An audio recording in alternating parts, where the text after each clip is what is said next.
Alam niyo po itong si Cielo Magno, kasama nung adik na pari,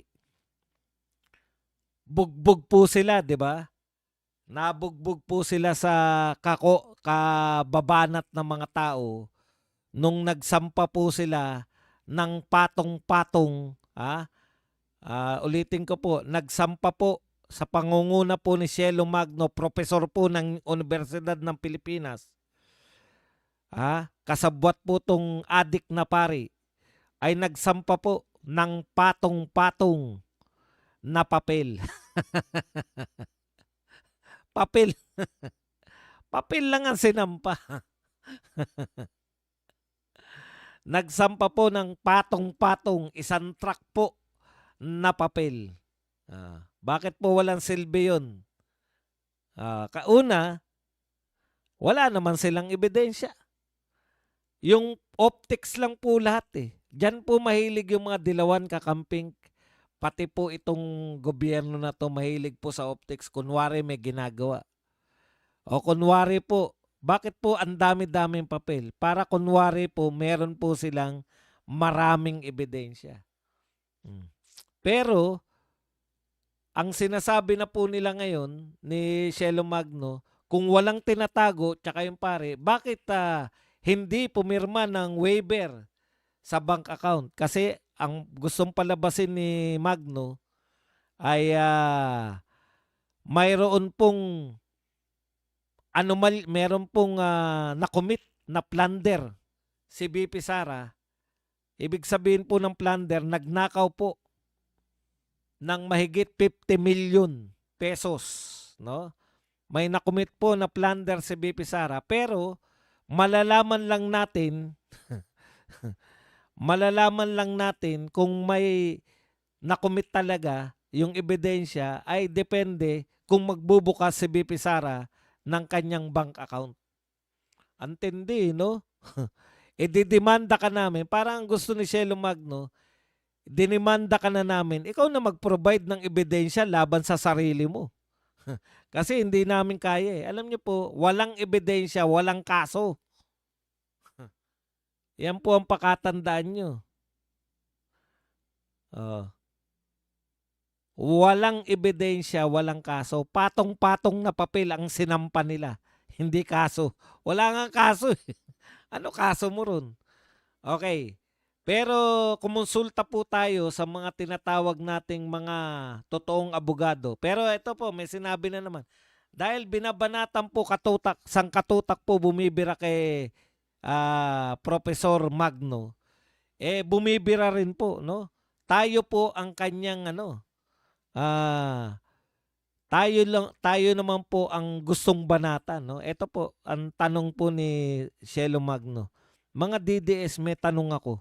Bakit hindi nyo tinatanong si Pulong kung bakit di pa niya pinapa-impeach si BBM? Sabihin nyo bago siya mag-world tour, i-file niya, trabaho niya yan. Kita niya naman. Bakit daw hindi na pinapa-impeach si Pulong? Trabaho niya raw. Ito pa sa tanong niya. Ask ko lang mga DDS, bakit di nyo kinukulit yung mga brilliant yung friends at abogado na mag-file ng cases, pati impeachment kay BBM using Saldico's testimony? 'Di ba? Just asking. Nung binabanatan siya, binabalik niya yung banat sa atin. Kasi ang banat natin sa kanya, sampa ka ng reklamo, sampa ka ng kaso, wala ka naman palang ebidensya. Binalikan po yung mga Duterte supporter. Bakit daw hindi tayo mag-file?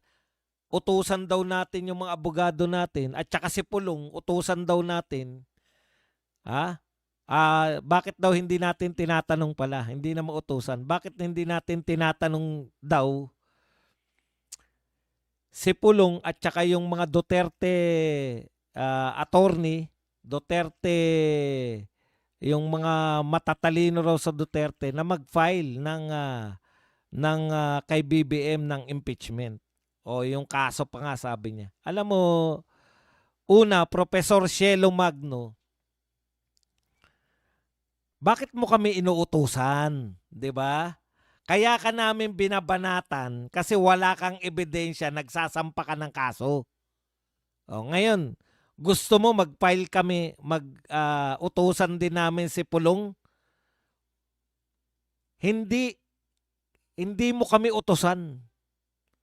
Bakit ikaw ang nagpapasya kung ano ang dapat namin gawin? Alam namin na hindi kami mananalo sa impeachment dahil wala kaming numero.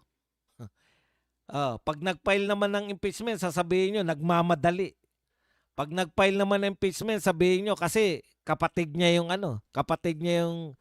alam mo yung delikadesa, may delikadesa si Pulong, alam po namin yan. Bakit si BP, wag mo na itanong yun, bakit si BP Sara hindi sumisigaw ng BBM resign? O hindi sumasama sa rally? Ang lakas pang hatak ng mga Duterte sa rally. Bakit hindi sila sumasama sa rally? Kasi mayroon silang delikadesa. Alam mo yung delikadesa? Sino ba makikinabang pag napalaya si Marcos sa Malacanang? Si BP Sara. May delikadesa kami. Kayo wala kayong delikadesa mga dilawan. Bakit wala kayong delikadesa? Kaya nyo sinasampahan ng kaso, di umano, kunwari. Kunwari lang yung kaso na yan. Kaya nyo sinasampahan kunwari ng kaso. Meron Dutae Slayer. Pangalan mo pa lang, hindi ka pwede rito. Pero tama yan, makinig ka na lang dyan. Matututo ka. Para alam mo kung paano magsumbong ka sa mga amo mo. Okay. Bakit hindi kami nagsasampa? Hindi naman kasi kami dilawan. Di ba? Ikalawa, bakit hindi kami nagsasampa ng impeachment? Kasi wala namang mangyayari sa impeachment. Matutuwa kami kung mayroong mag-impeachment kay BBM. Pero napaka-practical namin tao para abalahin namin yung sarili namin. Hindi naman kami katulad nyo na inaabala nyo yung sarili nyo para lang sa propaganda. May ang trabaho ng oposisyon, Shelo Magno, kami oposisyon kami. Ang mga maka-Duterte ay oposisyon. Ang trabaho ng oposisyon ay ilantad yung mga kabuktutan ng administrasyon. Kaya ano lang, pakialam namin dyan. Bakit mo kami tinuturuan? Wala namang kaming mahihita sa pagpapail ng impeachment. Diba? Drama lang yan, pero wala namang silbi. Nasagot na, Renato Dutae. Dutae ka pala.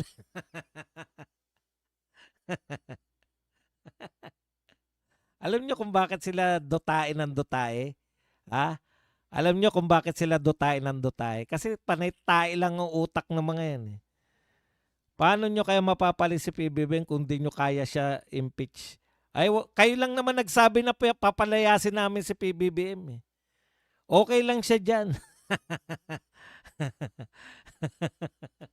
Willing to wait kami. Di ba? Akala mo lang kasi yun ang gusto namin. Law-abiding citizen kami.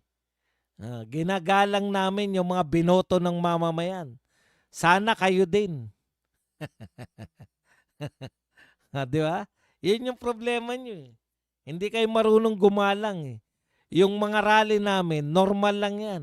Dahil nakalagay sa konstitusyon, pwedeng mag-rally.